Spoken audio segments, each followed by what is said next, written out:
Kenalin, nama aku Safana Sri dengan ujung NIM 089. Aku dari kelompok 20. Kali ini aku nggak sendiri, bersama rekan-rekan aku ada...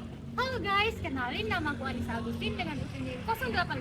Nah, aku ada satu lagi nih rekanku. Hai, aku Farah Maharani Divya Putri dengan ujung NIM 043. Nah, di sini kami akan menjelaskan alat industri. Salah satu alat industri kimia yaitu airlock feeder. Nah, penasaran kan? Happy watching! Nah, baik, di sini saya akan menjelaskan tentang airlock feeder. Nah, di mana rotary valve ini adalah perangkat pengatur aliran yang digunakan untuk mengarahkan atau mengontrol aliran material cairan itu dalam berbentuk gas atau cairan dalam sistem pemrosesan.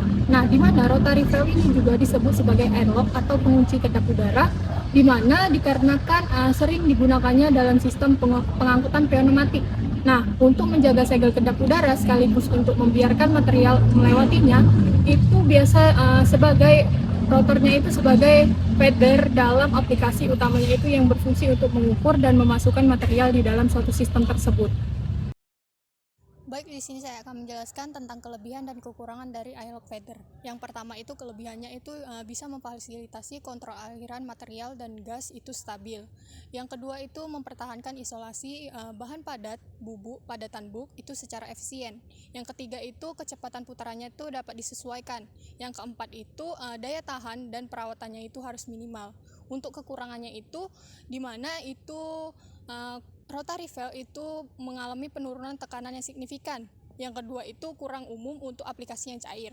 Yang ketiga itu bahan korosif dan abrasif itu menyebabkan keausan pada alat tersebut. Oke, di sini aku bakal ngejelasin jenis-jenis dari rotary airlock valve tersebut. Nah, di mana yang pertama itu ada blow-through rotary airlock valve, di mana juga dikenal dengan istilah sistem pneumatik. Nah, di sini sistem pengangkutannya itu material ditiup melalui katup dengan bantuan aliran udara ataupun gas. Kemudian yang kedua, ada standard duty rotary airlock valve, di mana umumnya digunakan untuk aplikasi serbaguna. Terdapat perbedaan tekanan standarnya dan karakteristik material yang umum. Lalu yang ketiga ada heavy duty rotary airlock valve, di mana dirancang untuk menangani material yang lebih abrasif dan dirancang untuk konstruksi yang lebih kuat.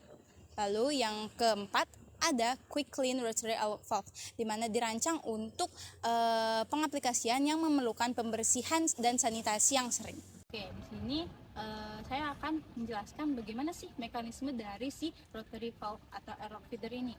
Nah, jadi rotary valve ini akan mentransferkan bahan material dari hopper ke conveyor, di mana hopper sebagai inlet dan conveyor sebagai outlet.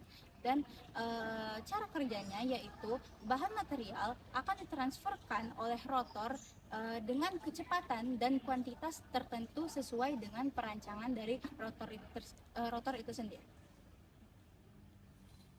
Berikutnya tools of thumb, ya, di mana panduan memilih merancang alat agar rotary airlock valve-nya ini berjalan optimal dan tahan lama dalam kondisi operasi apapun. Yang pertama, dari material yang akan diangkut, kita harus mempertimbangkan tingkat abrasivitas, kadar air, dan ukuran partikel untuk mencegah masuknya udara dan terjadi pengeringan.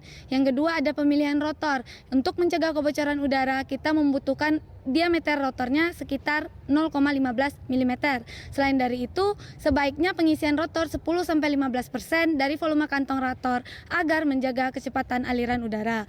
Yang ketiga ada laju aliran, harus sesuai dengan materialnya untuk meningkatkan efisiensi energi dan mengurangi biaya perawatan. Yang keempat, penurunan tekanan. Penurunan tekan tinggi ini mengurangi efisiensi sistem dan meningkatkan biaya energi, sehingga dirancang sebaiknya perbedaan tekanannya sekitar 15 pounds per square inch tergantung pada spesifikasi. Yang kelima ada jenis sistem pengangkutan pneumatiknya ini, tergantung pada sistem fase yang kita gunakan. Seperti ini contohnya melalui drop truck untuk biji-bijian. Dan yang terakhir adalah perawatan dan perbaikan, di mana kita harus periksa rotary valve secara rutin, khususnya bagian rotor, seal, dan bantalannya agar memastikan tidak ada kehausan yang dapat mengganggu operasi kerja. Nah, berikut contoh perancangan airlock feeder atau rotary valve-nya ini pada mesin pengumpan biji jagung. Berikut desain dan komponennya.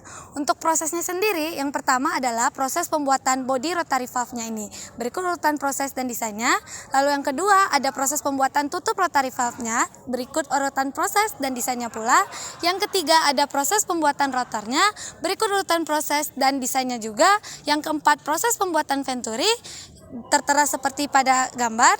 Lalu yang terakhir ada proses pembuatan nozzle, berikut urutan proses dan desainnya pula. Nah, untuk itu inilah hasil perancangan alat airlock feeder atau rotary valve ini sebagai mesin pengumpan biji jagung merupakan salah satu aplikasi perancangannya. Kesimpulan dari airlock feeder ini adalah airlock feeder atau rotary valve itu adalah alat penting dalam industri kimia untuk mengatur aliran material dalam sistem pneumatik. Nah, dengan segel kedap udara, alat ini juga tersedia di berbagai jenis sesuai dengan kebutuhan dan memiliki keunggulan dalam menjaga aliran material yang stabil, meskipun bisa mengalami penurunan tekanan dan keausan pada komponen tersebut. Desain alat ini dipertimbangkan karakteristik material dan efisien aliran agar mendukung proses industri secara optimal. Nah, sekian pemaparan materi dari kami. Jangan lupa subscribe, like, comment, and